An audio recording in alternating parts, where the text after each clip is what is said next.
Welcome back to our pantry special. So we've talked a lot about the things you should do to have a perfect pantry, but let's talk about the things you shouldn't. That's more fun. So I want to hear from our whole panel about your pantry faux pas. And I need you to be honest about this. Shoana, you go first. What have you done wrong? Oh, I'm so annoying because I can't say a major faux pas. Well, no, yes. Thank you for saying it. No, but before I learned about containers and labeling, yes, everything was a disaster. Bags are falling over. There's flour puffing up all over the shelves. It's a total disaster. And I had to go through that to learn oh no, there is a better way and it doesn't need to be expensive. So yes, that's the faux pas. It was many moons ago. Yes. Because I'm a granny now. But that was definitely my faux pas. So you're saying Shoana, this is the pre-Shoana. Yes. Little Shoana. Little Shoana didn't know. Little Shoana was now Tracy. Yeah. Okay, Mayor, pantry faux pas. Got any? Yeah, no, I do.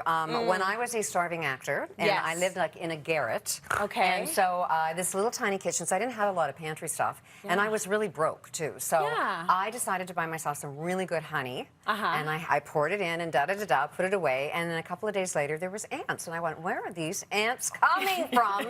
And they were in my honey. And I had to throw the whole thing away. And so the tip is always wipe all your bottles and jars before you put them in, because it's a detector. And they're morph their little bodies up and into the jar. Yeah, okay. Good tip, honey. Right? Okay, Trudy, do you have any pantry faux pas? I wish I didn't, Tracy. What I do, it's those exploding cans. When you keep them around too long and they start to dome on the top and they look like they're about to blow any minute. Yeah. That's me right here. How long does that take? Too long. So, did you happen to listen to anything Marilyn was saying in her... I was taking notes. I was taking notes, yeah, and pantry clean out when I get home. Okay, good. Yes, yeah. You need a full hazmat suit, just so you know. Yeah. Kimberlina! Okay, this is epic. Okay. Roommate in university kept a Tetley tea tin up high in her pantry. Her friend stayed over to house sit, made a cup of tea, and said, by the way, your tea's gone off. She's like, oh my God, those were my cat's ashes!